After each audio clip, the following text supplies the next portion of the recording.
So today we're going to hear about meta learning.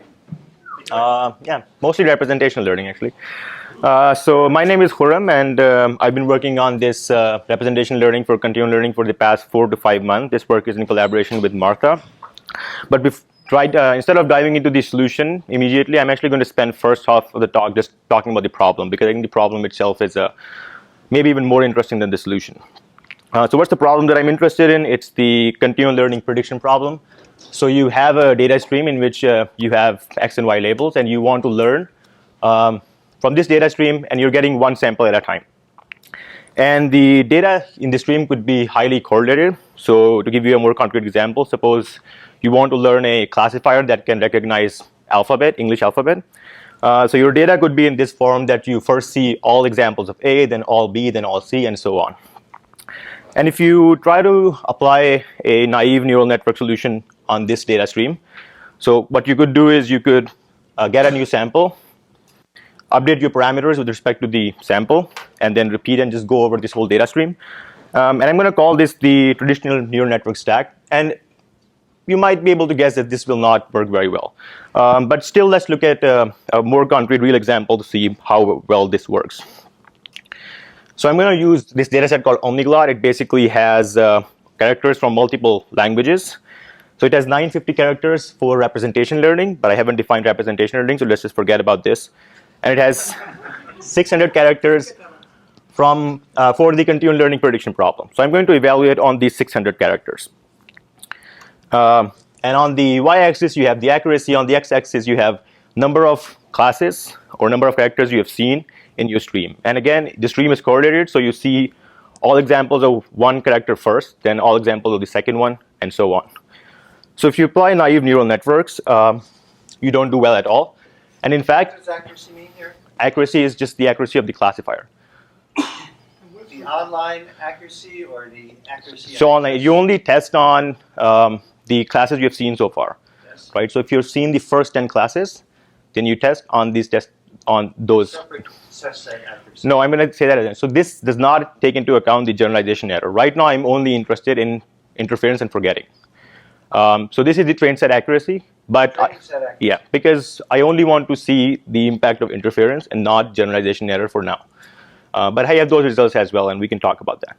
So the x-axis here, number of classes learned. What is that word learning? So number of classes seen so far. Seen. Yeah, Seen right.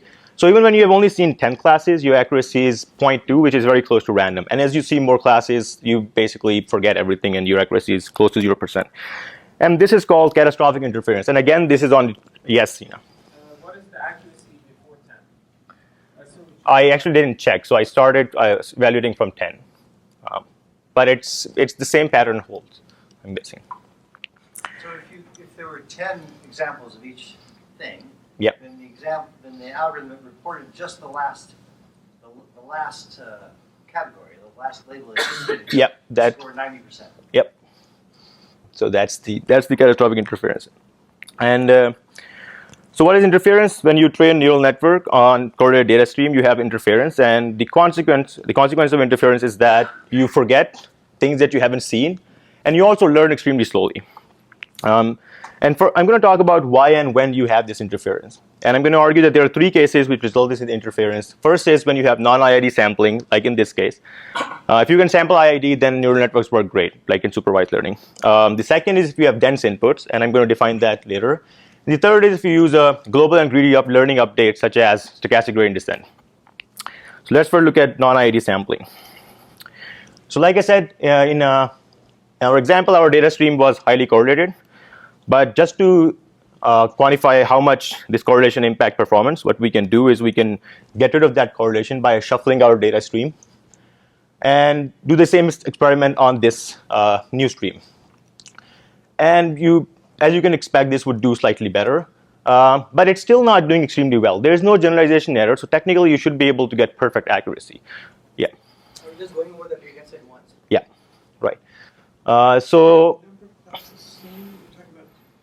Number of instances seen at point? So you have seen, at 10, you have seen 10 different characters. And every character would have 10 images, maybe, let's say. 10 to 20 images. But have you shuffled in the order? So in this case, I've shuffled the order, yes. So I run the experiment again every time. So I select 10, I go over them in a random order. So 10 classes. Yeah.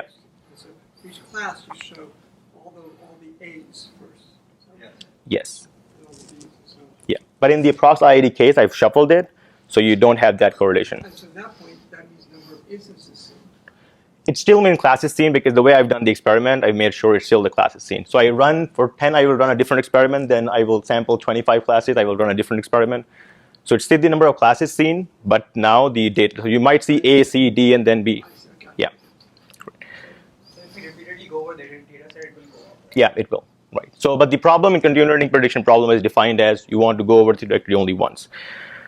So yeah, so like I said, you also learn slowly, right? That's because of the interference. Yeah. I'm sorry, but for this example, you want to forget. Yes. You're never going to see those again. That's true. So you do want to forget, but these are the classes that you saw not so long ago in the past, right? Eventually, I'm not saying you should remember everything, but Your performance measure will not reward remembering that old stuff. yeah, but the horizon is pretty small. So if you see 20 different characters, I expect that you should be able to memorize them, or at least learn them. But if you see 10,000, then maybe it's unreasonable to say that you should remember the first 5, and then you want some kind of forgetting. Just your performance measure will not reward. It will not, yes. Yep. I don't understand what is the correlation between the letters if it's in the alphabetical order. Sorry? What is the correlation between the letters if it's in the alphabetical order and not shuffled? The correlation is that if you see an A, then the next letter is most likely will also be an A, and then the next will be A, and then it will shift to B. So your data stream is highly correlated. It's not, you're not sampling randomly. The labels are correlated. Yeah. The second thing I argue contributes a lot for interference is dense input representation. So when you usually train neural networks on sensory data, for example, images, then what you have is, let's suppose it's a 64 by 64 image. You have a vector of 4096, and most of your data, most of these values would be non-zero. So when you do your gradient descent update, you end up updating all the weights for which these values are non-zero. And an alternative to that is that you can change your representation to a sparse representation, for example, tile coding, or some other kind of sparse representation. So let's see how important dense input are and what we can get if we try to get rid of them. Yeah. So you have the linear predictor on. No. It could be anything. I'm using neural networks, and I'm implying that they're deep neural networks. So then the image itself is dense, like having non-zero elements. The image is dense because for most natural images, most values are non-zero. Right, but then so if you have a linear, if you have a neural network on a like non-dense image, then still those little layers themselves. So that's what a lot of people believe, and I used to think that as well. But turns out if you have a nice sparse representation, you can even train deep neural network on them without interference. But yes, that's what an intuitive thing to say. Back to the previous experiment. Yeah. You said you show all instances of one class and then do the next class Mhm. in randomized order, right? For the approximate. Now in approx IID, you can see them in random order. So you will see A, D, C, B, then go back to A, and you will just go over the data. Great. So let's now, like I said, we have to change the dense input to some other kind of input. So we can involve representation learning now, because tile coding, a very high dimensional image, might not work. So I'm going to use now, the plan is to use the first 950 characters for learning a representation, and the last 600 to again evaluate like we did before. So what do I mean by representation? Suppose you have the input and you have a nonlinear network on top of it, and this network is going to output a vector which I'm going to call the representation. And then on top of that representation, I'm going to train a new neural network which will try to do the continual learning prediction. The representation will be fixed after we have learned the representation, and we will only update the continual learning part of the network once we start evaluating. Right. So before we go to this sparse representation, it's important to ask that, is it fair to compare our sparse representation to this baseline? And it's in fact not fair, because the scratch baseline doesn't use the information from the 950 characters at all. So we need to incorporate that information to our baseline as well. And what we can do is we can basically train a classifier on those 950 example characters, and then treat some hidden layer of that classifier as the representation. And this is something that people in computer vision community do a lot. So the representation is going to still be dense because we are not trying to make it sparse. However, it will incorporate that information. So what happens when we incorporate that information? We can get this new baseline, which I'm going to call pre-training. These are still dense input, but because we're incorporating that information, it's doing significantly better. Now we can compare this to sparse representations. Now there are multiple ways of learning sparse representations. I'm going to use SRNN, which was used by Winston and Raksha in their recent paper in AAAI. And I just want to show that here I'm going to show the best performing SRNN using the parameter which did the best. So how well these sparse representations do? They actually do really well compared to the baseline. So this should be slightly convincing that if you can change your representations to sparse representation, you might be able to get rid of interference to some degree.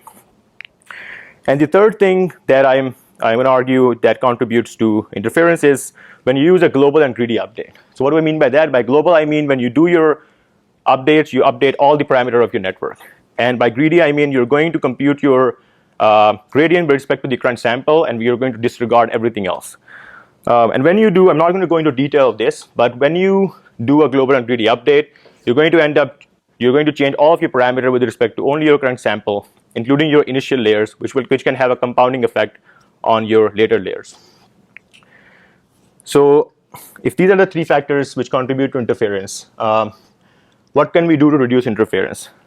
By tackling each of them, right? So one popular solution is experience replay, but what people are essentially doing using experience replay is they're making the distribution more IID. Still not IID, but it's better than just seeing the stream that you're seeing.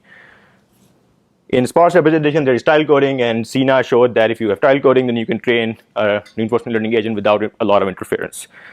And the last one I'm not sure about, but when you use optimizers which have momentum, then you're essentially also incorporating some information from your past examples.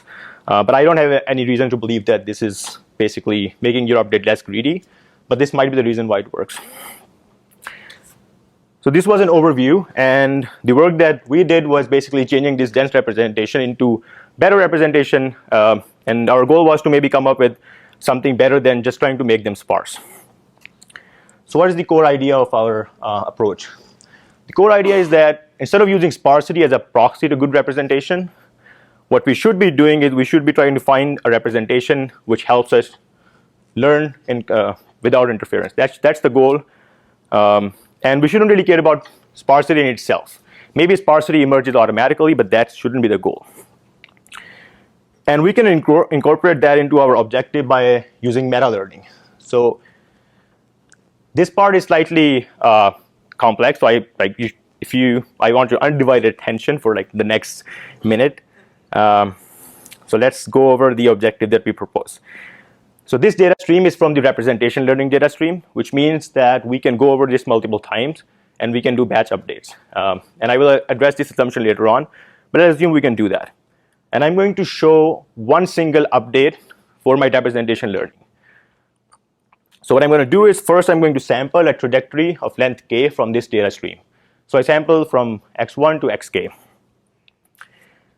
Then I'm going to update, use these samples. So this is the same neural network I showed before. RLN stands for representation learning network, and PLN is the one that you update when you're learning continually. So I'm going to use the first sample from this sample trajectory, x1, get y1 dash, compute the loss, and update the prediction learning network. So note that, yeah. Is the TLN, sorry, I think I missed that. Mm-hmm. Oh, it's the PLN. It's okay. I changed the name yesterday, so yeah, right, there is a typo. So notice that I used the first example to change PLN from W1 to W2, but the RLN is the same, even though we are trying to learn the representation. And I'm going to use the next sample to do another update. I'm going to use all the k samples to do k updates to this PLN. And the next step is I'm going to sample a random batch of data from this data stream, and then use this updated network to compute loss on this random batch of data. And the idea is that when doing these continual learning updates, we should not have forgotten performance on this random batch, assuming that we can already do reasonably well on this data stream. So we can do that by computing gradients with respect to this loss and with respect to our initial parameters. So we're going to do gradient descent. We're going to backprop through this whole process. So we are backpropping, doing backpropagation through multiple gradient steps. And this is something which is very common in meta-learning, gradient-based meta-learning objective. And then based on these gradients, I'm going to finally update my theta for RNN and then W1 to new parameters. And this whole process contributes to a single meta update for updating the representation. And you can do that multiple times to learn the representation. Now, if this was not clear, the intuitive idea behind the meta update is that you use correlated stream of data to update the prediction learning network, and then you compute the degree of interference. And it's this interference that we want to minimize. So you use this interference as a training signal, because if there was interference, that means your representation was not good.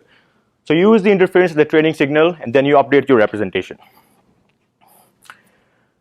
So that's the basic objective, basic idea behind the work. Yeah.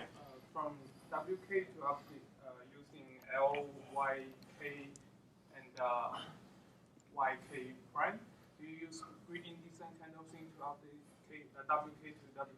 Yeah, yeah. So there are multiple gradient descents, stochastic gradient descent updates here, and then you're doing one final gradient descent update at the end. So the first sample trajectory, that is correlated, but the random batch is random. Yeah. Yes, yes. So step 3 is to find the interference and minimize interference. Yeah. It's on like 2 random samples from that 950. Yeah. What do you mean by degree of interference? So if you did all these updates and you completely forgot about your performance on that random batch of data, assuming you can already do reasonably well on that, then you would have a high error on this random batch. So you will update your representation such that these updates didn't interfere with your performance on this random batch. I'm talking about a random batch, but I just see a random example. So it's a vector, right? So it's a big batch. So the bulk definition is Yeah, it's a vector. Yeah. size K, whatever. So it's a vector of size anything. Like it's a hyperparameter you can make. So how well this does, I mean, this requires a lot of computation, so it should do reasonably well. And turns out it actually does really well. So I'm calling it MRCL, Meta Learning Representation for Continual Learning, or just Miracle. But this is still not satisfying because it does really well, but we would want to understand why it does so well. And what we can do is we can analyze these representations using some metrics. And one metric is called instance sparsity. So I'm interested in knowing how much of the representation learning vector is activated on average for an input. So for an input, I'm just going to measure the percentage of non-zero entries in this learned representation. So let's just compare different methods. Pre-training was the baseline. It has 38% activation. SRNN, that's the sparse learning network, 15%. Miracle learns significantly sparser representation, 3.8%. But this is still not satisfying because technically you can retrain SRNN with the different hyperparameters and achieve similar level of sparsity. So I did that. I retrained SRNN with the different parameters to get 4.9% sparsity. But I should convey that this does much better than that one because this is the best performing one. So what else we can do to try to understand why this equally sparse representation is not doing so well? So we can visualize these representations. So the representation vector is about 2400. So I'm going to reshape into a rectangle and just visualize them. So white means 0, and darker it is, the closer to 1 it is. And all these representations are normalized to be between 0 and 1. So pre-training has significantly dense representations. Then SRNN2, kind of sparse, and Miracle, equally sparse. But the other thing we are interested in is also the average representation, because it's not enough that that for any input you activate a small part of your representation. It's also important that every part of your representation is used for some input. So we can visualize that by computing the average representation over the whole data set. So you compute representation for every example, and you find the average representation vector. If you visualize that for pre-training, everything is more or less activated. There are some regions which are never activated, which means that you're not using that part of the representation. If you do it for SRNN, you can see that it's actually not using a big part of the representation. We should not even call it sparse representation at this point, because it has all these dead neurons which are never used to represent anything. How well does Miracle does? It actually uses the whole representation space. It has 0% dead neurons. So one possible explanation is why it does so well is because it's just learning the right kind of sparsity and not just any sparsity. Yeah. All these after review activation? Yeah. All these are after review. So does that mean that we've solved catastrophic forgetting? We have not, because so first assumption we make is that we have access to a data set for learning a representation. But in fact, what we really care about is we care about learning these representations online as well. But even if we are not doing this still has some practical value in the sense that in the community, people can still use huge data set, for example, ImageNet, to learn representation, which might be useful in a lot of practical tasks. And also, we have some preliminary results for online representation learning, but they're not mature enough that I can confidently make any claims. But what tends to happen is that if you try to learn them online using an experienced replay buffer, you can more or less reduce your sample complexity by half in some experiments. So that's about it. Now I'm going to take any questions. So I haven't reported all the results. If you're interested in other results, you can see the paper. It's on arXiv. Or if you want to play around with the objective, the code is available on GitHub. And that's it.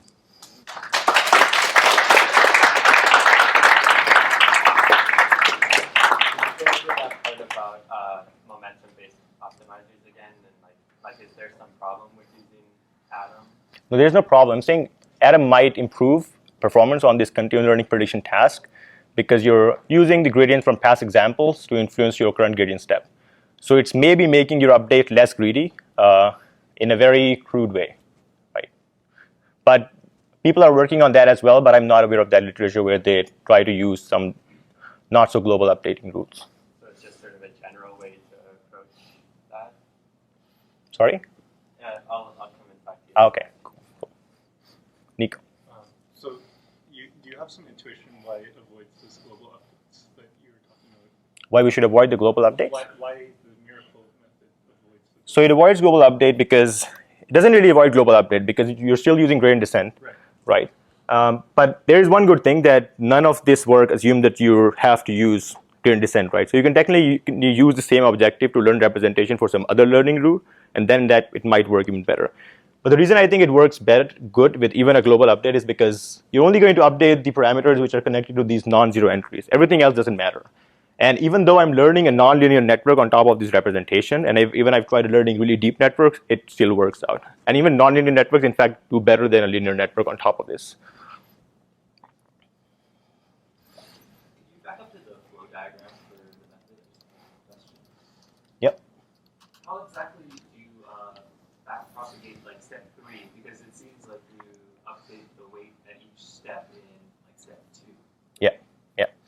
So you're going to compute the gradients with respect to this loss, with respect to the initial parameters. And all of this, you can look at this as an unrolled network, and then you can consider this as something like a recurrent neural network, and you're going to just backprop through all of it to go to the beginning and then update those rules, those weights. Yeah. Okay. And also, is there some sort of like weighting? Because you're doing like multiple, you're kind of like minimizing a couple objectives here. So is there like a scalar parameter? So there are two, there's still a single objective. So there is one parameter which is the learning rate that you use inside, right? There's that parameter. And then the other parameter is the learning rate that you use globally. The learning rate that you use inside could also be learned meta-learned. So technically that's not a parameter. But after that, there is no weighting. There's a single objective. The right objective is the last one, right? This last update, that's the real update. Everything else is just to compute the gradients. Can you sample the data trajectory? How do you use the K? So that's just a hyperparameter. It seems to, like, it really depends how many updates, how robust you want your representation to be to interference. If you pick a large K, then you can take multiple steps and you still want it to be robust, right? But in practice, I saw that it's not that sensitive to K. So if you pick something K like 20, And if it's 20, you can even train a really large deep neural network. It works out fine. And wide run, how large is that? probably like 1,000, but I don't think it's that important to. So when you test the accuracy on each time, you kind of do this step once each time, right? You update the parameters each time when you test the accuracy. Is that true? What do you mean? So this persist. Yeah. At each time you run it once. Is that true? At each time? At each, and when you test the accuracy, Yeah. you test as I mean, each number of classes you have seen, right? Yeah. You run this persist just once to update the parameters, or you I mean, this is so right now I don't care about the accuracy on the data stream because this is just for learning a representation, right?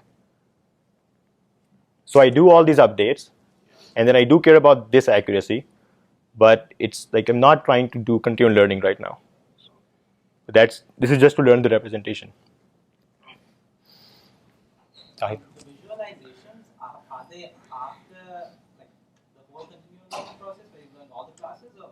No, so the visualization is for this, should be somewhere. So this is the vector that I'm visualizing, and during continual learning, all this network before this is fixed anyway, so that doesn't impact your visualization, right? Your representation is fixed.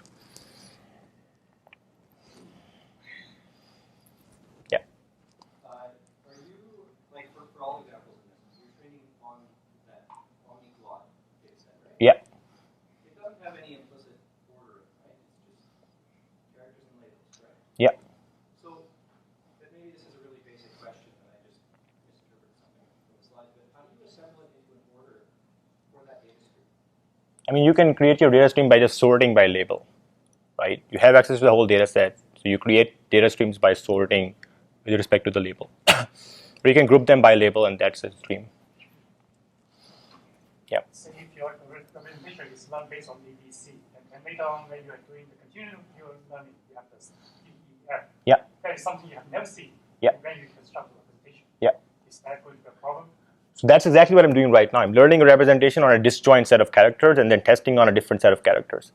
And as long as your representation learning data set is big enough and it represents interesting things about the whole distribution, you should be fine.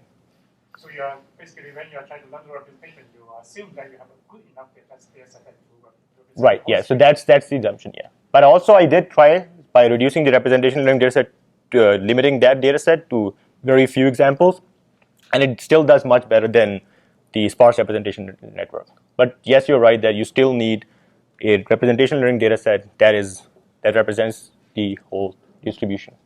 So in order to train the representation, you need a data set which has sufficient structure to represent the original problem that you would be tackling later, and then you are also sampling this random sample.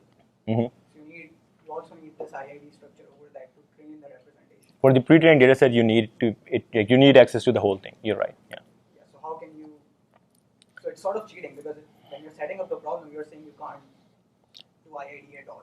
So during the continual learning, you can't. That's like one of the things I mentioned in the limitations, right? That we assume that we have access to a data set for learning the representation, and that is a big limitation if you want to learn representations online. And you could use some buffer-based methods and use the buffer to update your representation, but people here are not a fan of buffers, so I didn't mention that. But you're right. But so the goal of this is just to show that if you can learn the right representations, then even with a bad learning rate, such as backprop, which is not maybe suited for continual learning, you can still do really well. But you're right, that is a limiting factor. Are you using RMS prop or Adam for these experiments? Or pure SGD? In these one, I'm using Adam, but you get the same result if you use SGD. So I have some other results on this regression task. In this one, I'm using SGD. And this also shows what happens when you learn more functions. So for sparse representation, your error is really high on things you saw in the past. But for Miracle, the error is not. Like it doesn't go that up. Yeah. What is the structure of the task learning network? It's a 3-layer, fully connected neural network. Shouldn't that also somehow suffer from interference when you're still learning? It should, right? Because you're still using backprop. And it definitely does. But apparently, if you learn really good representations, then even with this interference, you can do well. But yes, like I said, if you can improve the learning update rule, then you can expect to do even better. Or also, if you combine these representations with, so this is a lot of stuff, I'm not going to show that. If you combine this method with other continual learning methods, for example, buffer-based methods, they also do much better if they start from this representation compared to when they start from other representations. So that just shows that there is still interference. So I can just show that actually. So this is fully online Miracle, and these are buffer-based. So from this representation, you do have some benefits by trying to reduce interference using other methods. But if you go to other methods, fully online just completely fails, right? So what this shows is that representation is basically reducing interference to a big extent, such that having buffers doesn't help as much as they help if you start from a bad representation. Yeah. Related to Ihsan's question earlier, what happens if you change the activation function from Veru to something else? I didn't try it. I only use ReLU. But my guess is that you still need some activation function which can enforce sparsity easily, right? So if you clip at 0, then it's very easy to achieve sparsity. And if you don't do that, if you have some leaky ReLU, then it's not so easy. But I haven't tried it. So you mentioned that you were reducing the size of your data set in order to pre-train the representation.